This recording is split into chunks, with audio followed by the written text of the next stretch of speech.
We're just over 2 weeks away from the finish of the season in Hong Kong, and with that, the end of an era in Hong Kong racing as legendary trainer John Moore prepares to retire from racing here. This is what's coming up on a special edition of Hong Kong Direct, and we're going to be reflecting on the career of John Moore here in Hong Kong and hearing from the man himself reflecting on what's been a remarkable career over the last 50 years in Hong Kong racing. Who better to help to tell that story with me than Alan Aitken, someone who's been covering racing here in Hong Kong for many, many years. Hats, thanks for joining us on the show. My pleasure, Ed. A look at one of the absolute icons of Hong Kong racing. Absolutely. There's been a lot of changes in Hong Kong racing since the start of the professional era in 1971, but there's been one constant, John Moore. That changes as of a couple of weeks' time. Well, I think I saw a quote from John the other day, Ed, that the Moore family has been synonymous with Hong Kong racing, and that is so true. The professional part of the Hong Kong racing history opened with his father as a champion trainer. His brother was a champion jockey on many occasions, and then of course John followed in his father's footsteps, took over the stable and kept going right through. It's 50 years almost of tremendous history in Hong Kong racing. It is indeed, and they had terrific careers, George and also Gary, training and riding, and George himself, of course, being one of the most famous jockeys ever in Australian racing history. But John's emerged from their shadow, I guess, in the early part of their careers and has now forged his own incredibly successful career as a trainer here. Yeah, and I guess if you think about it logically, perhaps he did have to become a famous trainer rather than a jockey, because as you said, no better reputation as a jockey than George Moore. Many still regard him as the greatest jockey Australia's ever produced. Gary riding classic winners in Europe, as well as his handful of championships here in Hong Kong. I mean, they were great jockeys. They weren't good jockeys, they were great jockeys. So to emerge from that shadow, John really had to take a different path and has carved out his own niche. Well, on this week's show, we're paying tribute to John Moore, and today we're going to start off with part one of a two-part special on John as we look back at his time in Hong Kong. We start with part one, looking back at the early years of his career. I don't think I could have done any more than what I've done over the past few years.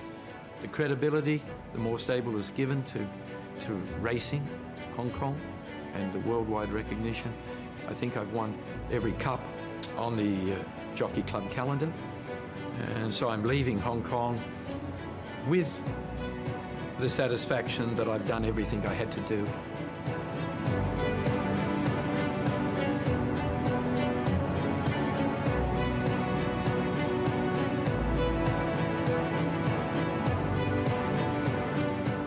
I remember my first winner. It was Connie Tubb, a name that was taken from one of the Three Musketeers. That was my first winner as a professional. But as I said, I was more Dad's work rider. Brother John rode an amateur first of all in Hong Kong, and when it turned professional in '72, he would ride track work with me. He also race rode. He rode very well, except he struggled to do the weight. But we were a great combination, you know, led by Dad, of course, and John and myself, and as you could see by the success we had.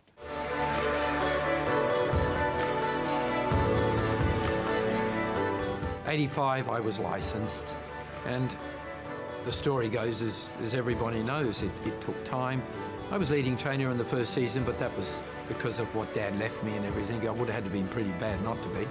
But believe me, I still had a lot to learn, even though I'd spent time with some of the world's greats. Now, as time went on, I hadn't really won all these Group 1 races. So I remember Distinction won a group for me, then we won our first Gold Cup.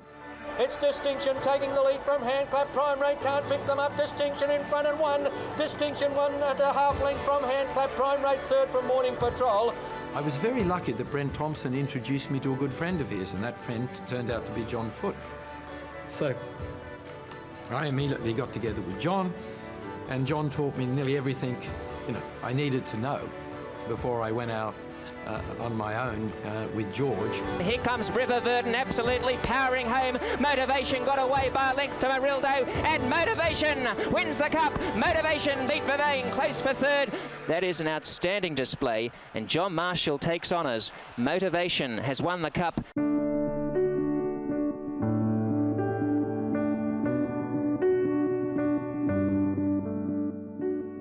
That's when Makapura Star came along, Horse of the Year, won the Derby, 2 Gold Cups, and that was really my first taste of winning big races. He was my first superstar.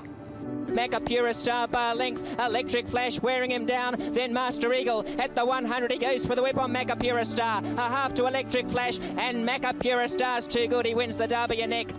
Makapura Star takes John Moore to his first Hong Kong Derby. Well, he's a superb trainer, and he did really produce this horse to a T to win the 1995 Hong Kong Derby.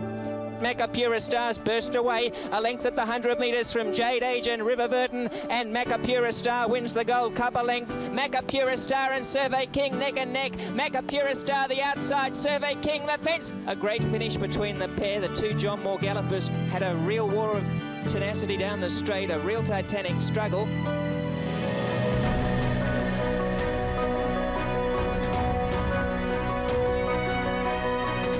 As Brian Kahn had started to import some European horses and winning a lot of the big races in Hong Kong in the late 90s, I started to really take notice that you bring these horses in from Europe and you're going to win these big races. So I said to John Foote at the time, okay, I need to catch up with Luke Lettingston, and we need to focus also, instead of buying private purchases or tried horses in Australia, we had to focus on buying tried horses in Europe. Viva Bataka rushes up to Hello Pretty, staying on out wide. Hail the Storm making ground. Stanley Ho can get anything he wants, but you can't buy this. You must earn it, and Viva Bataka does. Wins the Derby. Yeah, Viva Bataka was sourced by Lettingston Bloodstock. When I had a look at him, I looked and I went, oh my God. He was knock-kneed, didn't have great feet, good size, physically just okay, but there was something, some gut feeling there that told me, oh, take a chance, take a chance. $1 million US later, Dr. Ho taking him on, and didn't we have a fabulous trip with him? Here's Viva Bataka winding up at the right time. Viva Bataka races to the lead inside the 250. Admire Moon on the outside is trying hard. It's Viva Bataka clear from Vengeance of Rain. Admire Moon and Sir Ernesto all fighting on, but it's Viva Bataka, a John Moore, Mick Cannan double. He's been an exceptional example of someone who can, acquire a horse from overseas in particular, and win the big races in Hong Kong with it, which is no mean feat. I mean, it's quite difficult to get horses from Europe or Australia to make the adaptation to Hong Kong and go on and be Group 1 horses, and he's done that very successfully. It's Able One in front. He's getting tired. He's got it won though, and Able One for Mick Cannan. Able One. John Moore might have snagged the Quinella. I've known him since I was a young fella, since I was 13 actually. And he's obviously set some great records in Hong Kong for most trainers to chase. Collection well clear from Thumbs Up. He's sticking to his guns, but Collection, here's Hong Kong's next superstar, Collection. When he picked up training then himself in 1985, I would say he was a little bit a slow starter. But I think if you look then, especially from 2006, he has been a major contributor to really world-class racing. And he has really helped us, with the owners, to bring Hong Kong racing to amazing heights we have now. This has been a big effort. Able One in front of Cityscape. Extension late. Able One in front. Able One takes out the mile. Beedman getting stuck into Mighty High. Mr. Medici, he's running out of ground and Mighty High gets in. He's a workaholic. He's a neatness freak. But more than anything, you know, his timing, especially with the big races, he gets a horse on song and gets him to blossom at the right time, and he's renowned for that. It's Able One being tackled by Lucky 9 Extension. Ambitious Dragon the fence. Glorious Days in the centre. Great finish. Extension goes through and makes it back-to-back victories. Definitely got better. When I first kicked off, I was always a little worried about setting horses' programs up, and having that confidence that I have now. I didn't have it then. It took so many years to really come to grips with how to train racehorses. He certainly learned to be one of the best, John Moore. Stay with us for the show on Friday, when we'll be looking at some of the more recent successes and champions that John Moore has trained in the last few years here in Hong Kong. Don't go anywhere though. On the other side of this break, we'll be back with Alan Aitken reflecting on John Moore's career.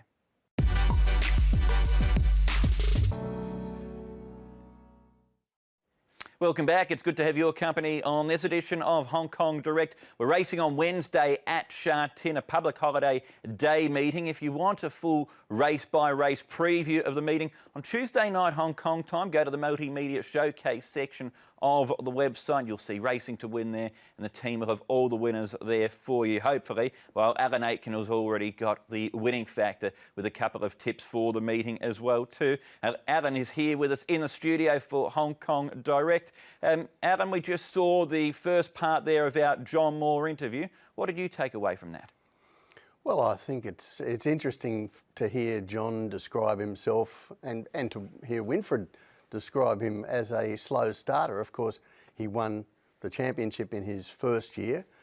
His father had walked out of the stable and John walked in basically as the trainer. So he had the championship winning string from the year before. But having said that, John did win 5 of the first 10 premierships that he tackled. So he might be underselling himself a little bit there as a slow starter. He and Brian Can, of course, had some great competition during the 80s. They won 9 of the championships, or 8.5 of the championships. Of course, John dead heated one year with David Hill. And I think the late part of the 80s or early part of the 90s was a very significant change to Hong Kong. And it may have helped pave the way to John's success later, because the club started to bring in some trainers from overseas with very big resumes. Up until then, there had been expat trainers here, of course, but they weren't the type of trainers that started coming in from about 1990 onwards. Neville Begg was the first one. Later, David Hayes, Ivan Allen, and these were guys who had big resumes where they came from. They'd won everything. And I think that changed the nature of training in Hong Kong a little bit. Also, I guess they were people who brought more expensive, higher profile horses in as well. So it helped to lift the profile of the horses here. And I think all of that seems to have had an effect on John. One of the things that I guess a lot of people don't appreciate nowadays with John's career in Hong Kong, he went for 10 years without a Group 1 between Makapura Star and Viva Pitaka. And along the way, the guys that I've mentioned, Ivan Allen, David Hayes, Brian Can, they all left. And I think there was a vacancy there for someone to take over and be the big trainer. And I think you've got to admire the way that John remade himself. As he said, he started bringing in basically higher level handicap kind of horses from Britain. They weren't the A-grade Group 1 stars there, but they were good handicappers. And he knew from the evidence of a few horses Brian Can had won here with, that those horses would cut it if they acclimatised and got going properly in Hong Kong. They would cut it as high-class horses. And I think it was a really smart move that he made. And he also went and did the work, which I think doesn't happen all the time with trainers importing horses from Europe. I know John and Gary, they used to spend the off-season driving around in Britain and knocking on doors and pulling horses out of stables and looking at them all over. He really did the hard yards and he got the results. So do you think his success as far as sourcing horses is concerned, Hats, is one of the reasons why he has got this incredible record as a trainer here? Yeah, I think so. I think that's it's a key point. It's a bit like, you know, a jockey can't win without a good horse. Well, a trainer can't win without a good horse. You can't just magically put an engine in something that hasn't got one.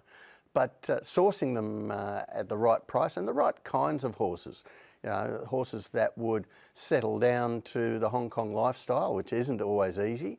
Horses which had the kinds of feet that would handle the harder tracks here. I think there are a number of reasons why John's sourcing became so much better with those kinds of horses than anyone else. And of course, from 2006 onwards, it was just open slather. He just turned up with if not the best 4-year-old every year, then one of the best 4-year-olds would be in his stable. And he was a player in the Derby and all the big races every time they went around. One final question for you, Hats, on John Moore and his career and the Moore family as well. We referred to their achievements in racing earlier on.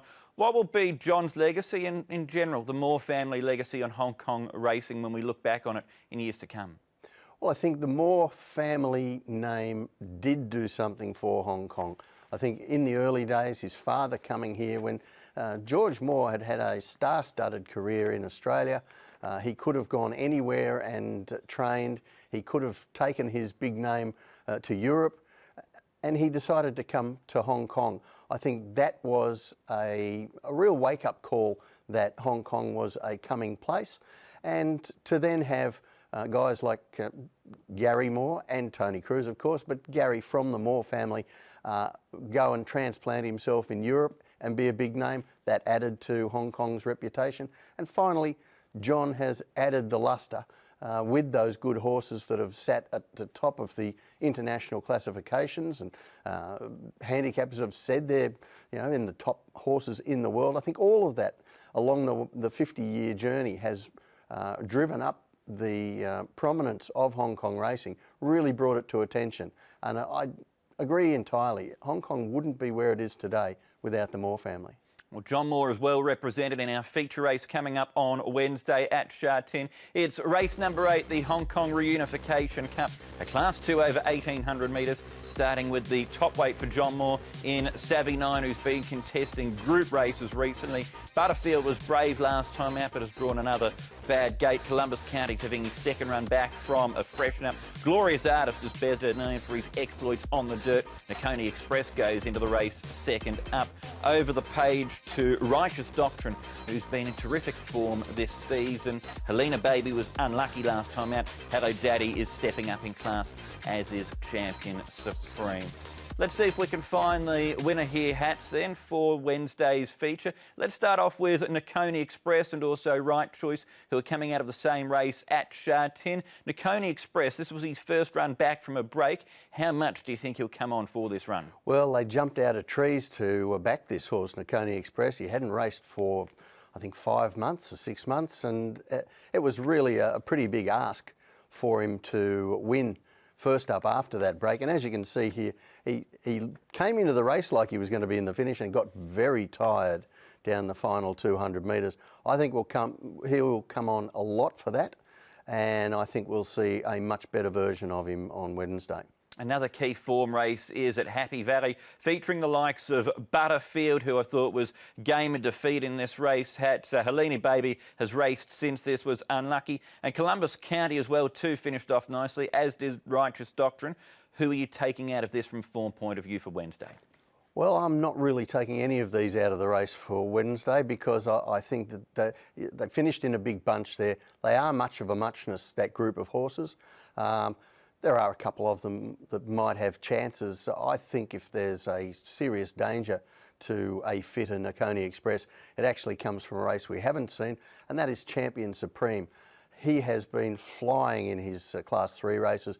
He won't know himself with a lightweight on Wednesday. He's been carrying up near the top weights for a while now and going well. Unlucky in one run recently, and he's the alternative John Moore runner, I guess, down the bottom of the weight, Savvy 9 up the top. But he's the horse I see as the danger to Nakoni Express. Okay, but Nakoni Express then is your tip for the race? Absolutely. Okay. Hard to beat. Okay, so Nakoni Express, good push there from Hats for the Hong Kong Reunification Cup, which is the feature of a 10-race card coming up at Sha Tin on a public holiday meeting on Wednesday. 5 meetings left for the season. Here's what's coming up in Hong Kong racing. We've got a meeting, as I said before, at Sha Tin on Wednesday for the public holiday card. Then the usual Sunday at Sha Tin and back at Happy Valley on Wednesday night next week as we draw to a close for season 2019-2020. Before we finish up with the show then, Hats, thanks for coming on. A highlight for you as far as John Moore's career is concerned, a highlight race or horse when you look back on it all for him? Well, we've seen some great horses from the yard over the last, certainly the last decade and a half, but a standout for me was Able Friend. I think he's, along with Silent Witness, I think they're the best horses I've seen in my time in Hong Kong. And Able Friend's win in the Hong Kong Mile. The race was an interesting setup because Douglas White ran away in front on Gold Fun, trying to steal some sort of a break. And all it really did was put the tempo up a notch. And Able Friend, he just took advantage of that and blew them away. He did indeed. It was one of Big Red's signature moments and a special moment as well too for John Moore. That's it for the show. More about John Moore as we pay tribute to him on Friday. But until then, sit back, relax and enjoy this super performance from Able Friend in the 2014 Hong Kong Mile.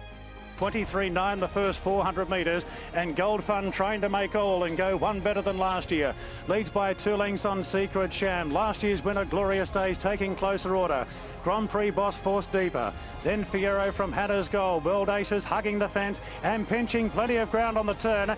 Further back to Trade Storm now. Marrera looking to angle somewhere here on Able Friend. He's all strung up into the straight. He's got Hatter's Goal and he's outside. Gold Fun might be gone here. Secret Sham and Glorious Days race to the front. No, Gold Fun's got something in reserve. Now Able Friend with the last shot at them, and Big Red is starting to lengthen.